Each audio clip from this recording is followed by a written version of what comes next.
Today's episode is Spiritual Warfare 10 Rules of Engagement. In this episode, we are talking about the current political, social political, spiritual, cultural, and mental climate of the collective.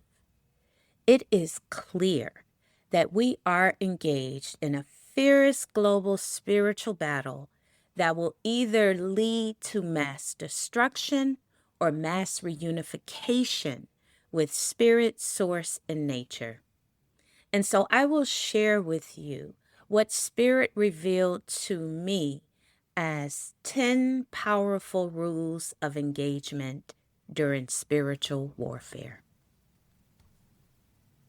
Wanted to build on, especially in lieu of what is happening in this country, globally, energetically, cosmically. It's a lot going on, period. And we have to be mindful that a lot of what is transpiring and going on first of all, has been going on for centuries. It's just reaching the apex, the climax, and it is just no longer sustainable. And so that's one half of the equation. And then the other half of the equation is that in that destruction, there is rebirth that is simultaneously happening. And what I mean by that is people are healing. People are becoming more in tune with their spiritual gifts. People are being more connected to their ancestors. People are creating more. People are living more. People are breaking away from systems of harm, be it work. People are leaving their jobs in droves. I'm not going to do this. Y'all not going to treat me like this. People are pushing back. And so these things are happening simultaneously. And it's very important for us to begin to decide which side of the equation do we want to play in? Where do we want to expend our energy? And so are we going to expend our energy on wishing things were a particular way?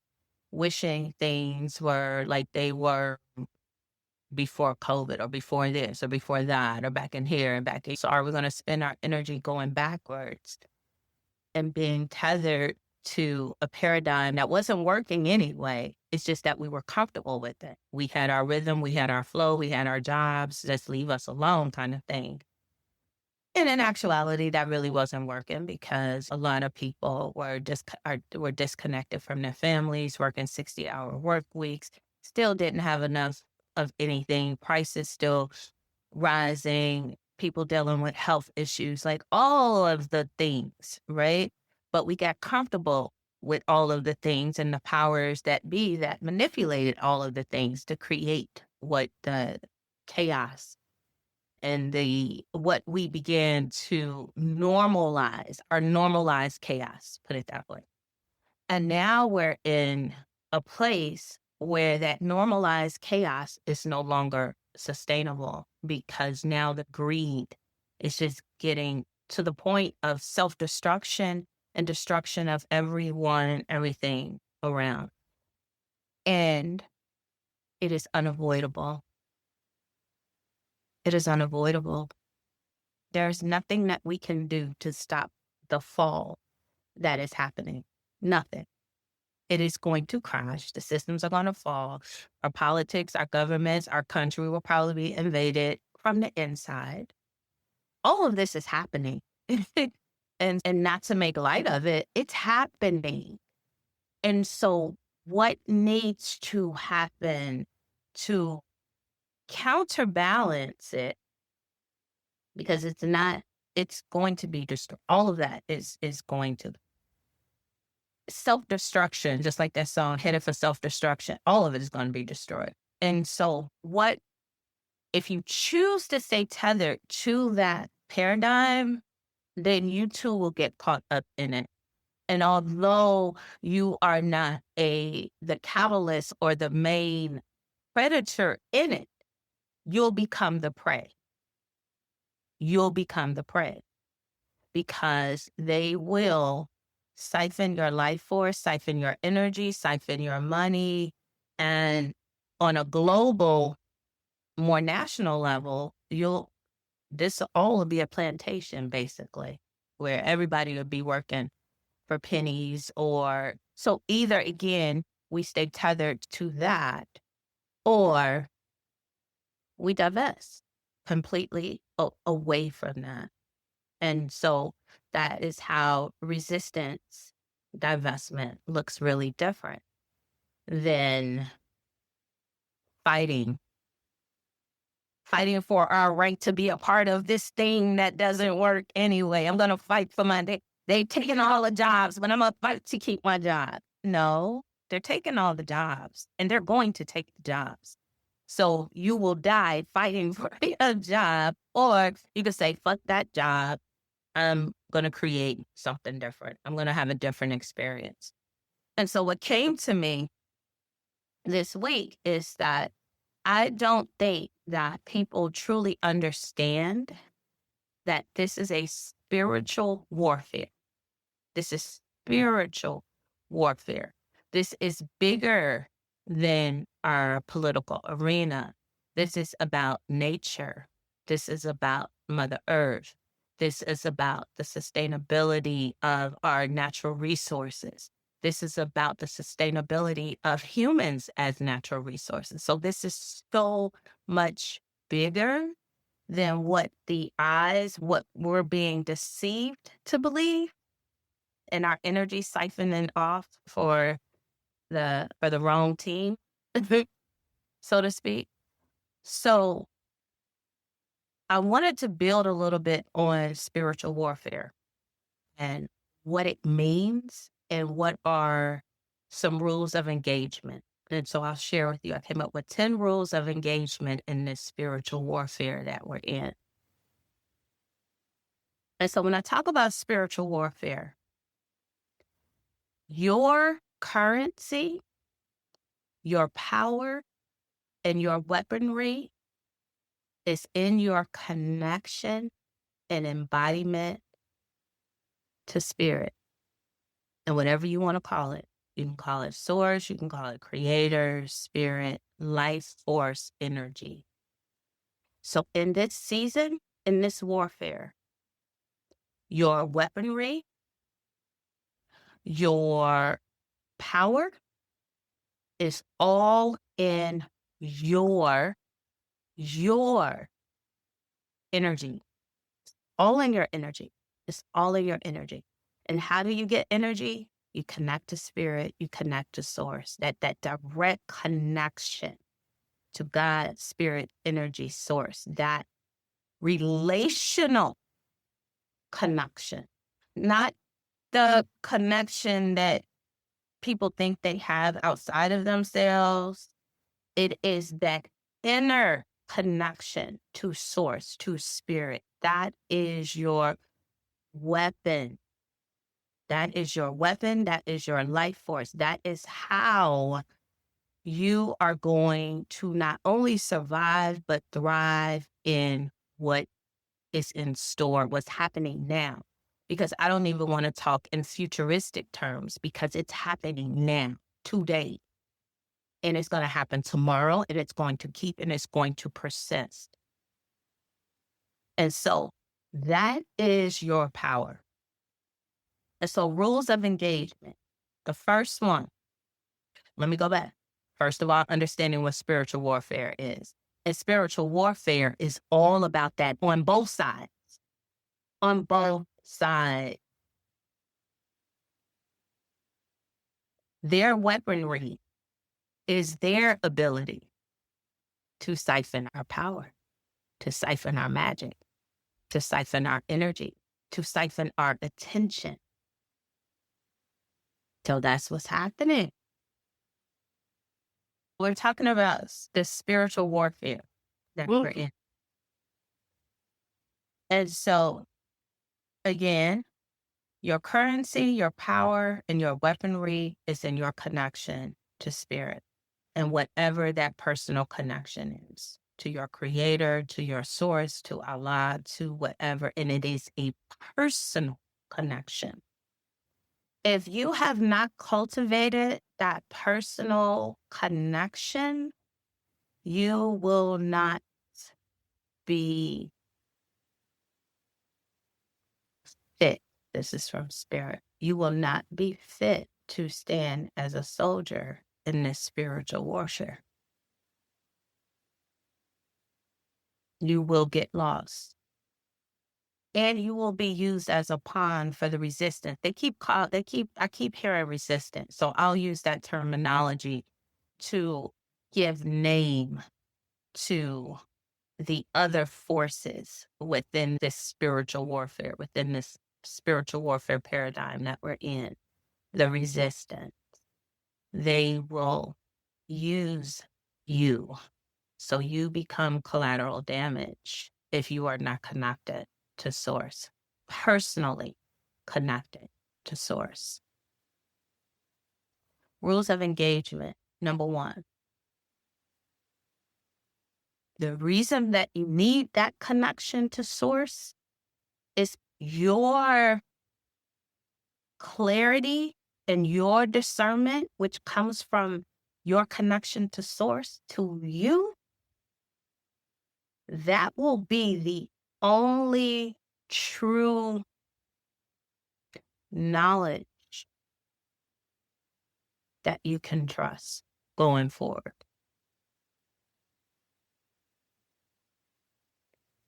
Because the resistance owns all media. They own all media. You're not going to get free on their platforms. This brilliant doctor, Black woman, created Hilltop University. It was like Hillman University. If you all watched Different World, Hillman University, and she called it Hilltop University, and offered, she said, fine, you don't want to have any critical race theory, DEI, now all of that goes out the window. We'll create our own school. And so she made an online school to teach these things for free. And professors all over volunteered to teach classes in history, home ec, all of these, and people were signing up in droves for free. They started a free university online that's already been infiltrated and taken down, and people trying to commodify off it. So it's only been a week, and it's already. We cannot fight this resistance on their platforms, in their media. I was going back and forth with my mom and my sister because they love Joy Reid, and Joy Reid. I said, who is her source? Because her source is the same resistance. So her knowledge is coming from the resistance, the things that they want you to know, what they're going to force feed you. If your source is not your source in terms of spirit source, if that is not where you're getting your information from, you can't trust it. You cannot trust it. And so the rule for engagement number one, go within first for your answers, for your clarity, for your discernment, and your truth. Do not trust external forces, news, media, social media, a set of information. So now how do you do that? You create rituals to check in with yourself daily or weekly, a regular cadence of checking in. First of all, so you can learn how to hear the voice of spirit. So you can learn what that connection looks like. So you can ask questions and get answers and start to build this relationship so you'll know what to do, when to do it, and how to do it. This is warfare, y'all. They not playing. This is not a time of, it's going to be space for play. I'll get to that. But for real, this is not negotiable. It's being able to have that connection. How else do you do that? Through meditation, just like we're doing here, through meditation, through reflection, through journaling and being out in nature.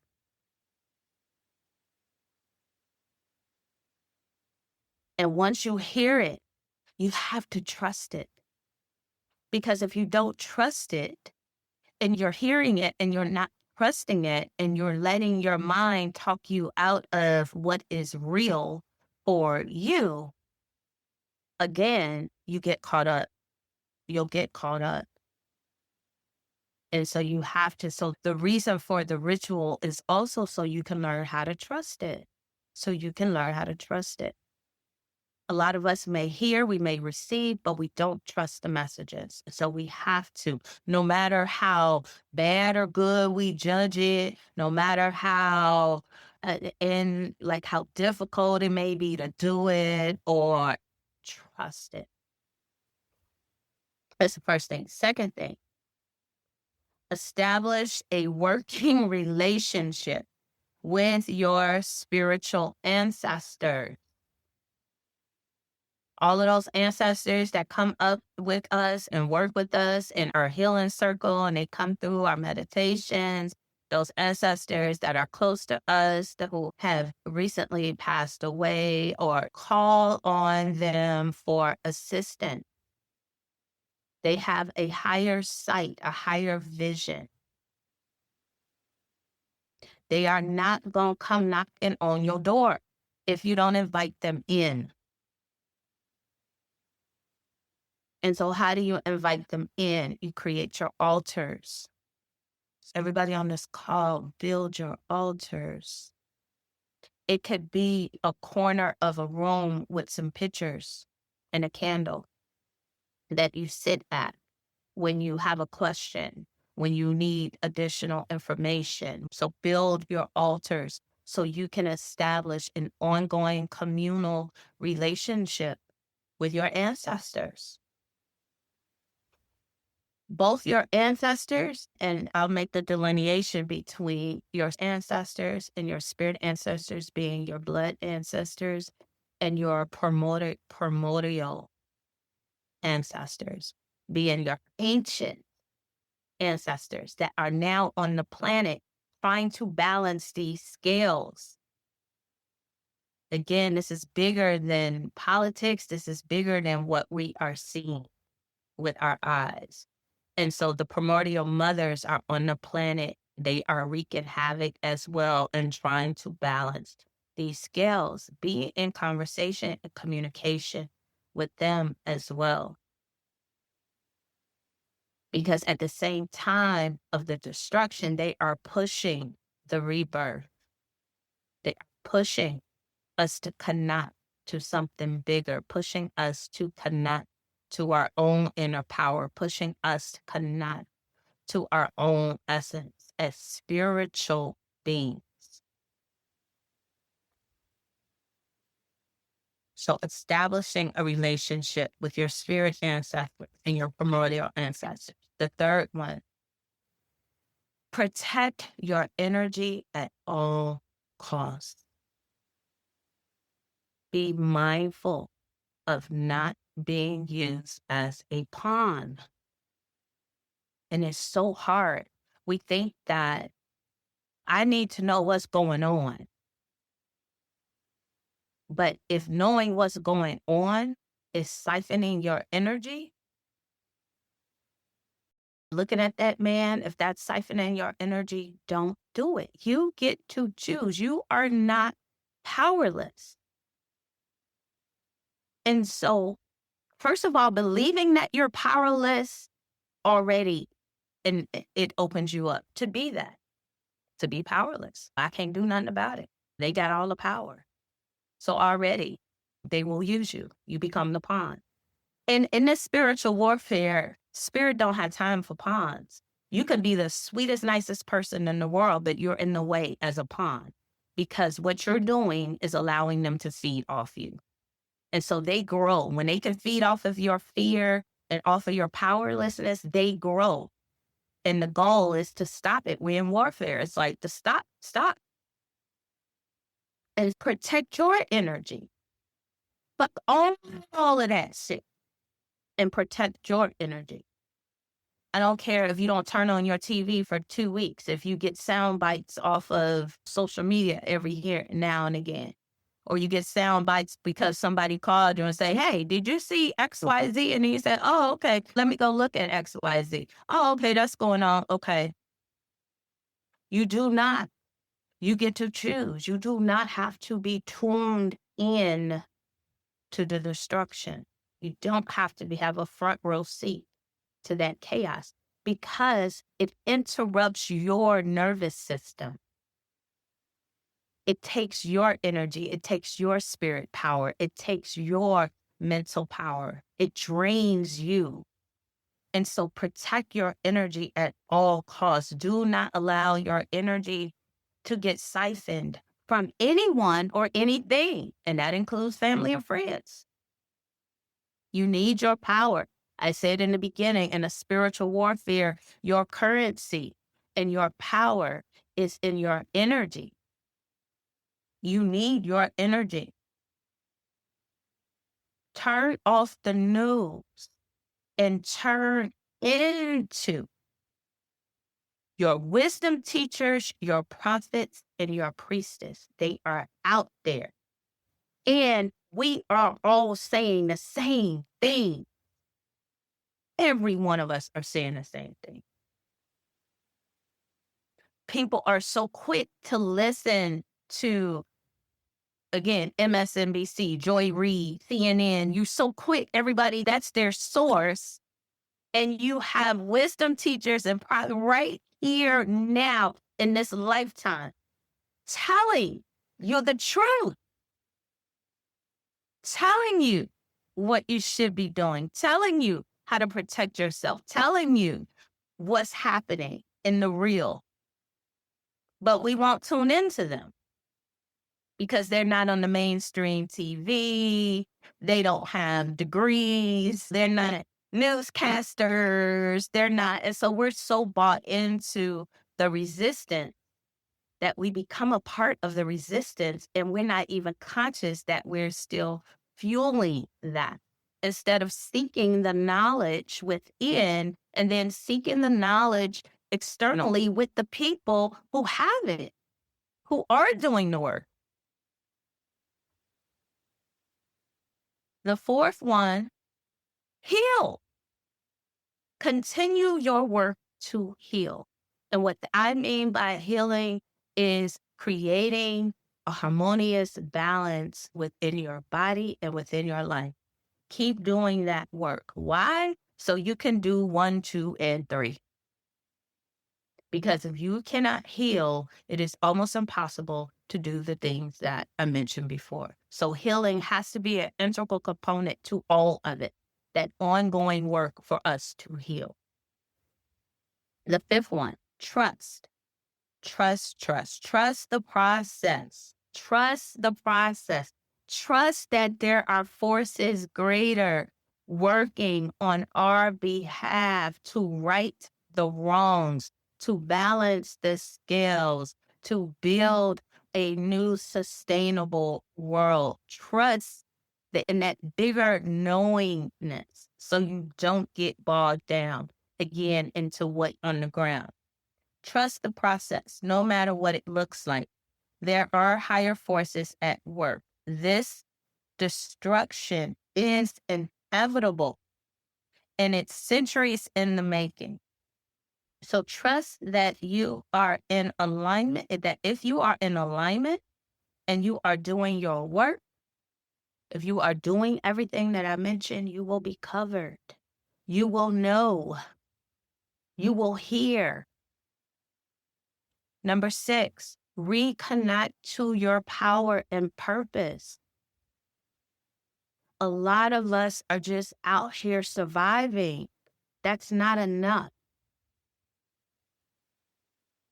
What is my purpose in this time, in this moment, for me to even be here on this planet right now? What is my why?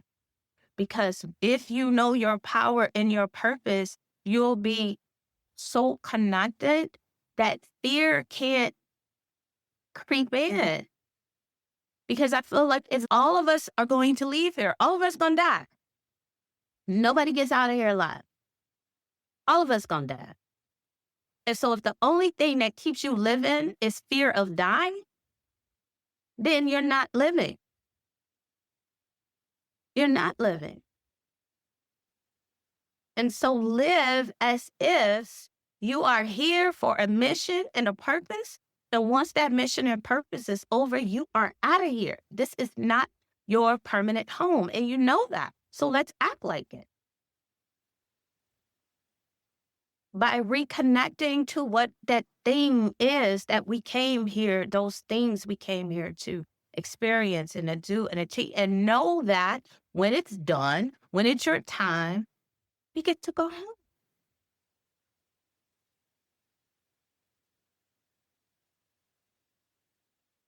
That's being in your power. That's a knowing that takes the place of the fear of the unknown, because I know I'm here for a purpose and for a season. And and you go down that path. So all of the other chaos and stuff, it don't matter because I'm here for a purpose and I'm going to fulfill that no matter what's going on around me. So reconnecting to your purpose, your why you are here. The seventh, and I talk about this a lot, is reimagining resistance. When you think that you are powerless, and I get it, it feels very disempowering. All these laws, all of this, and they go this, and we spend so much time talking about what they gonna do, and no time talking about what we gonna do. What we gonna do? What you gonna do? They didn't show you what they gonna do. So now what you gonna do? What I'm gonna do is resist. What does that look like? In spiritual warfare, resistance looks very different than a physical fighting combat warfare. In a spiritual warfare, resistance looks like protecting your energy. It looks like sleep. Why does it look like sleep? Because when you sleep, you dream. Oh, what's the power in dreaming? Spirit talks to us in dreams. Spirit guides us in dreams. Spirit gives us messages in dreams. So now that knowledge that I talked about you all getting, that inner knowledge is coming through in your dreams. So now you know what to do. You know where to go. You know how to move. You know what's in store for you through dreams. You don't sleep. You don't dream. So resistance is sleeping. It's resting. It's recovering. It's creating new jobs and new communities. It's living with less. So sometimes we'll say, they finna get rid of my job. They getting rid of my job. They getting rid of my job. They getting rid of my job. But we sitting in beautiful houses. Not that we shouldn't be, but we're sitting in beautiful houses. We have our cars. We have stuff already. How much more stuff do we need? And so maybe we can take our resources and combine it with somebody else's resources and build like we're doing with the Healing Institute. Maybe we can do something. You see what I'm saying? And that requires us to think outside of the box. So that's resistance. It's creating something outside the box and not being afraid or fearful if we're going to have enough. And that's hard for a lot of us, Black and brown people who come from scarcity. We want to make sure we got enough. I want to make sure I ain't going to be hungry no more. I'm going to make sure. But we have to let that go. Let that fear go. And know that in a spiritual warfare, that spirit will resource us. It will give us the wherewithal and the knowing in terms of how to pull it together. And so joining communities, creating new jobs. Stop consuming. Get healthy. Because it may come a time where food and groceries are going to be so goddamn high, you ain't going to be able to afford all the stuff that you used to be able to afford, which means you're going to have to eat less. And if you're not used to eating less, that's going to cause agitation, that's going to cause anxiety, that's going to cause fear. So start now. Start making some soups and eating some fruits and vegetables and calling it a day. So stop over consuming in food. Don't stress over money, bills, credit scores. Be free. Be free. That's resistance. That's resistance. Be willing to let go of attachments. Again, material stuff. We're in spiritual warfare. So it's going to require us to let go of shit, whether we like it or not. We're in a time period, it's not about us liking it. It's happening. And so what are we going to do to resist it? We may have to let go. The eighth thing, seek help to remain in balance and to process emotions. A lot of us will be on emotional roller coasters. Again, we're human. I'm not saying that we're going to be these robots. And so doing your work, getting your Reiki treatments, doing massage therapy, bartering with people, bartering with practitioners if you don't have the money or the resources. You know, your mental health, your emotional health, your physical health. You can't fight a war without a healthy body.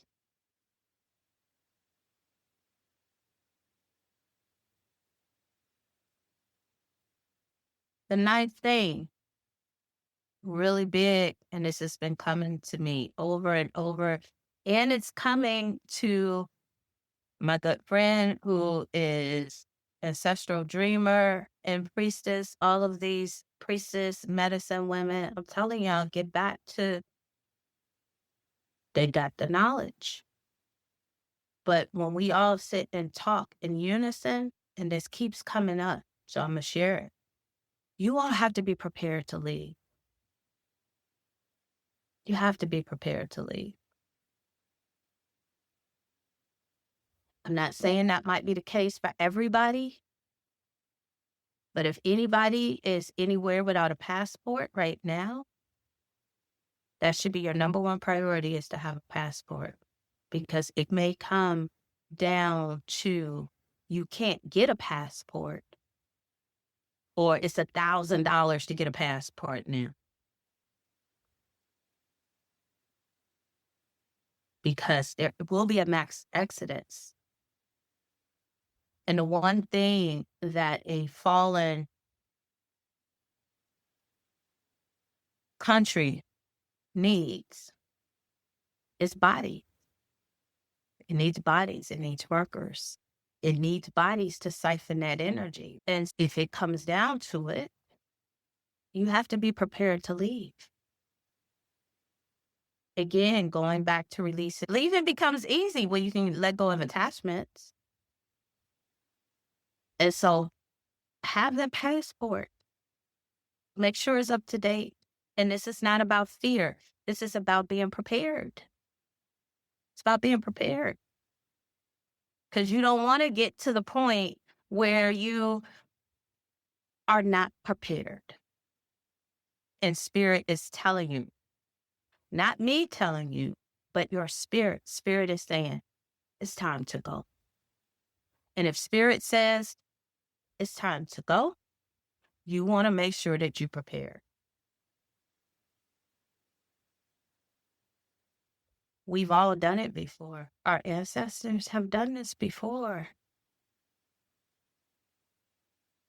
Our ancestors in the South, they had to come up north. They said, it's time to go. We can't. This racism, this segregation, this gym law, they hanging us from trees. It's time to go. So we've done it before. And they said, okay, let's go. And so we're in these times where it may come down to, okay, what we doing? What's the plan? All right, it's time to go because I'm not going to deal with this or I'm not going to deal with this. And this is just too much. This is just that. Had a powerful dream a couple of weeks ago about missiles, of being attacked from within.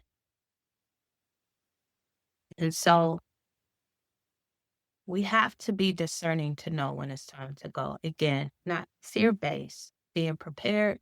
And if you are connected to spirit, you'll know. You'll know. Spirit will tell you, time to get your ass up and go. And so you just want to be like, up, up. Yep. I'm going to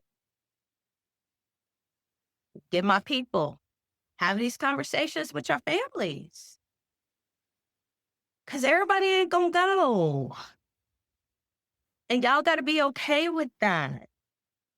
Everybody ain't gonna wanna go. Some people gonna be like, no, I'm just gonna wait and see. No, I'm just gonna see if I'm just gonna see if it's gonna get better. And that's okay for them.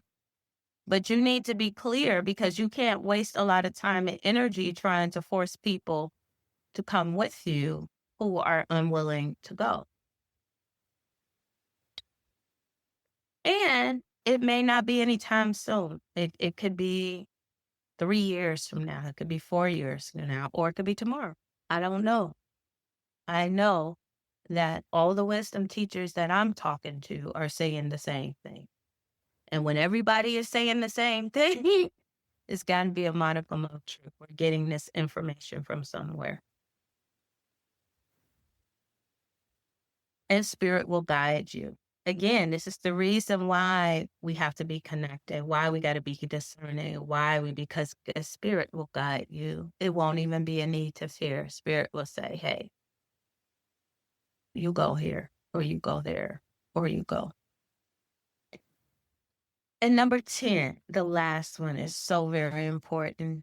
Get out the way and listen. Get out the way and listen. Be emotionally discerning. Feel what you feel. Then deal with those feelings. Get the help you need. Move the days you need. And get the fuck out your own way and listen. Because if you can't hear, if you're so immersed in fear, if you're so immersed in what everybody else is doing and saying, if you're so immersed in just keep hope alive, and you're going to sit there and just keep hope alive, get out your own way and listen. Spirit is speaking loudly to us, those of us who can hear. So listen, stay in your lane, do your work, experience joy, be discerning, and be ready to move when spirit says so. So get out of your own way.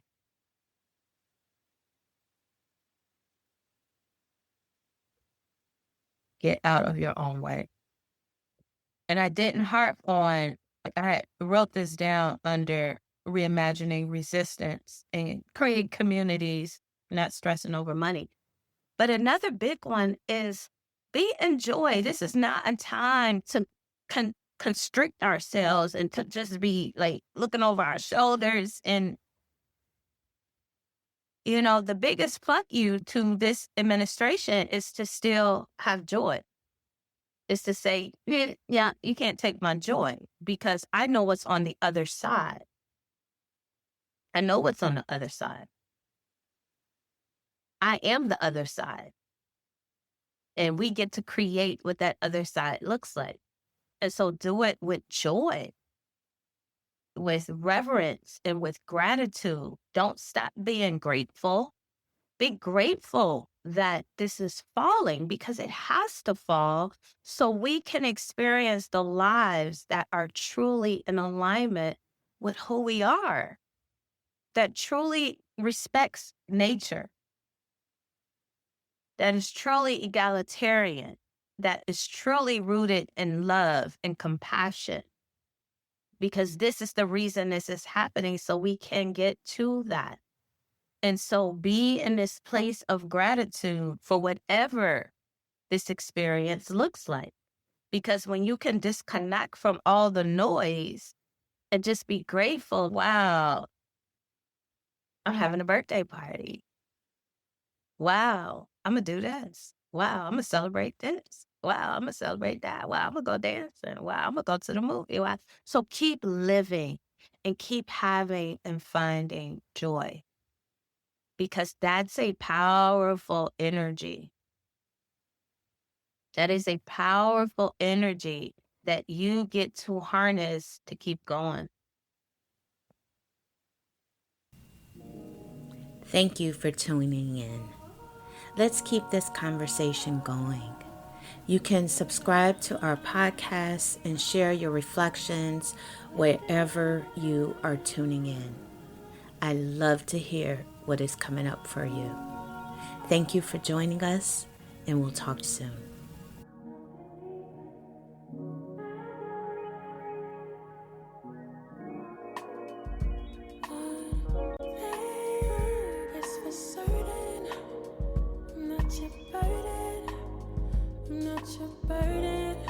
We live in the same bed, but there's no curtains to hide the hurting.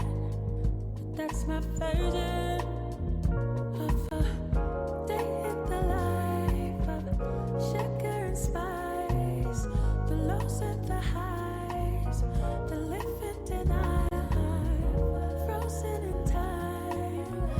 We wonder why we cruise every time. The sun is up to